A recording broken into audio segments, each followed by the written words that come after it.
നമസ്കാരം, കൊട്ടാരക്കര മീഡിയയിലേക്ക് സ്വാഗതം. പ്രമുഖ ഓഹരി വ്യാപാര സ്ഥാപനങ്ങളുടെ പേരിൽ നിക്ഷേപ തട്ടിപ്പ് വർദ്ധിക്കുന്നതായി മുന്നറിയിപ്പ് നൽകിയിരിക്കുകയാണ് സംസ്ഥാന പോലീസ്.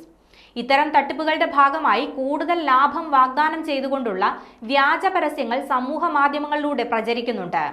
ഇത്തരത്തിലുള്ള വ്യാജ പരസ്യങ്ങളിൽ ഈ മേഖലയിലെ പ്രമുഖരുടെ വ്യാജ വീഡിയോ AI സഹായത്തോടെ നിർമ്മിച്ച് പ്രചരിപ്പിച്ചാണ് ഇവർ വിശ്വാസം നേടിയെടുക്കുന്നത്. ഇത്തരം പരസ്യങ്ങളിൽ താൽപര്യം പ്രകടിപ്പിക്കുന്നവരെ ട്രേഡിംഗ് പഠിപ്പിക്കാനെന്ന വ്യാജേന വാട്സപ്പ്, ടെലഗ്രാം ഗ്രൂപ്പുകളിൽ അംഗങ്ങളാക്കുകയും ചെയ്യുന്നു. ഇൻസ്റ്റിറ്റ്യൂഷൻ ട്രേഡിംഗ്, IPO ഇൻവെസ്റ്റ്മെന്റ് എന്നീ വ്യാജേന തട്ടിപ്പുകാർ കൃത്രിമമായി നിർമ്മിച്ച വ്യാജ വെബ്സൈറ്റുകളിൽ അക്കൗണ്ട് തുടങ്ങാൻ നിർബന്ധിക്കുകയും നിക്ഷേപകരെ കൊണ്ട് നിക്ഷേപിപ്പിക്കുകയും ചെയ്യുന്നു. തുടക്കത്തിൽ നിക്ഷേപിച്ച തുക പിൻവലിക്കാൻ കഴിയുന്നതോടെ സ്ഥാപനത്തിന്റെ വിശ്വാസ്യത വർദ്ധിക്കും. തുടർന്ന് കൂടുതൽ വിലക്കിഴിവുള്ള സ്റ്റോക്ക് ട്രേഡ് ചെയ്യുന്നതിനും IPO വാങ്ങുന്നതിനും കൂടുതൽ നിക്ഷേപം നടത്തുന്നു. സ്റ്റോക്ക് വിൽക്കാൻ അനുവദിക്കാതെയും ദീർഘകാലത്തേക്ക് സ്റ്റോക്കുകൾ കൈവശം വെക്കാനും തട്ടിപ്പുകാർ നിക്ഷേപകരെ നിർബന്ധിക്കുന്നു. നിക്ഷേപം പിൻവലിക്കാൻ കൂടുതൽ തുക ആവശ്യപ്പെടുകയും ചെയ്യും. ഒടുവിലാണ് ഇത് ഒരു സാമ്പത്തിക തട്ടിപ്പാണെന്ന് നിക്ഷേപകർ തിരിച്ചറിയുന്നത്.